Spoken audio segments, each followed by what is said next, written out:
Hey family, welcome to today's Inspirational Vitamin, which comes to you from Numbers 25. We're going to do verse 1, starting off there. It says, while Israel was staying in Shittim, the men began to indulge in sexual immorality with Moabite women, who invited them to the sacrifices to their gods.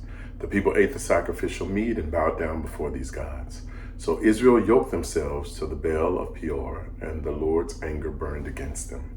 The Lord said to Moses, take all the leaders of these people, kill them, and expose them in broad daylight before the Lord, so that the Lord's fierce anger may turn away from Israel.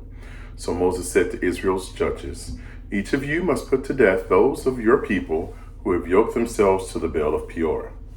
Then an Israelite man brought into the camp a Midianite woman right before the eyes of Moses and the whole assembly of Israel, while they were weeping at the entrance to the tent of meeting.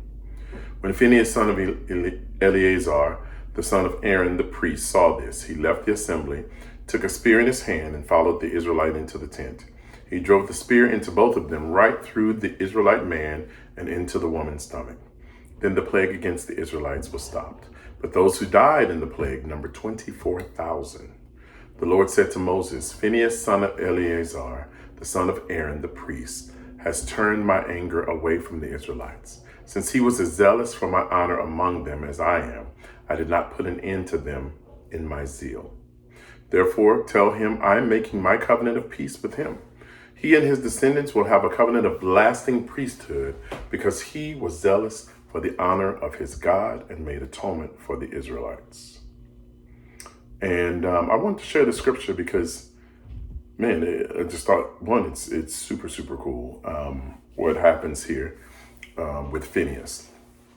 So, in case you missed it, basically the Israelites, when they were in Shittim, they were involved with sexual immorality with the Moabite women.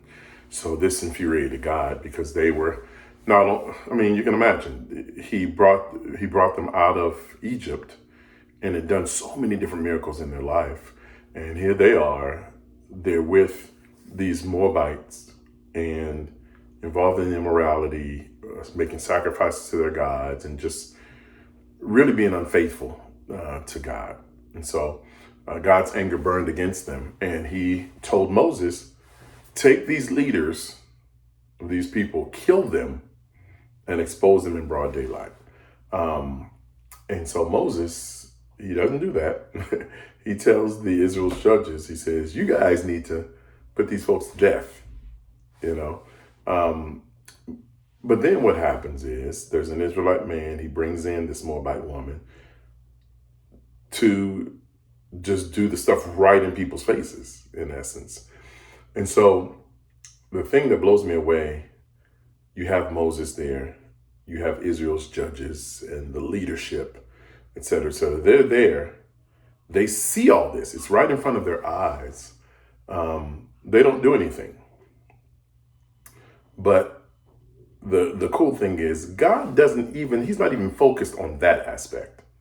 He's focused on the zeal of Phinehas and how passionate and zealous he is for God's name.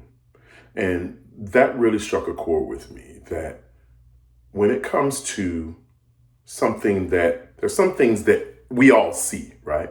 We all see certain things. We all see there's a need here or there. There's a need in the children's ministry.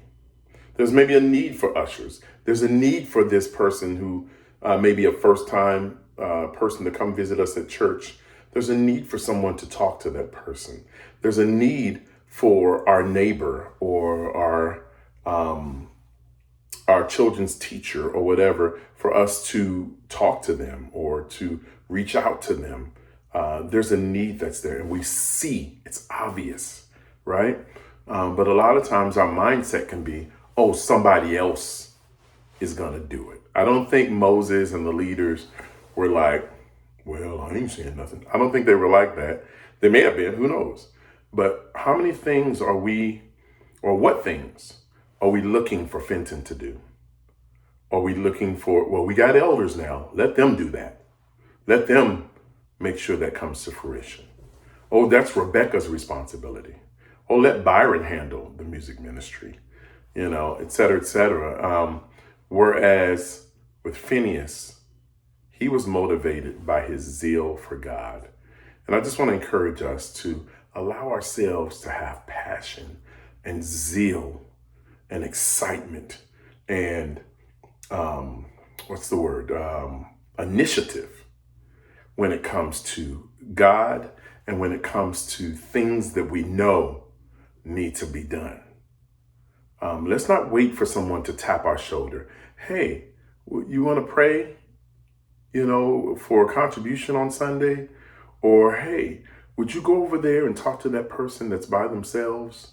Or any of those things. Or, hey, can you give so-and-so a ride? Or this person, maybe you haven't seen them at church. God put that on your heart so that you could bring about action with that. So as things come on your heart, as God places things on your heart, I want to encourage you to be like Phineas and instill that zeal and that passion for God to bring that to fruition rather than looking to our leaders or other people to do it in our place. I hope that encourages you and challenges you. Have a great weekend. Love you.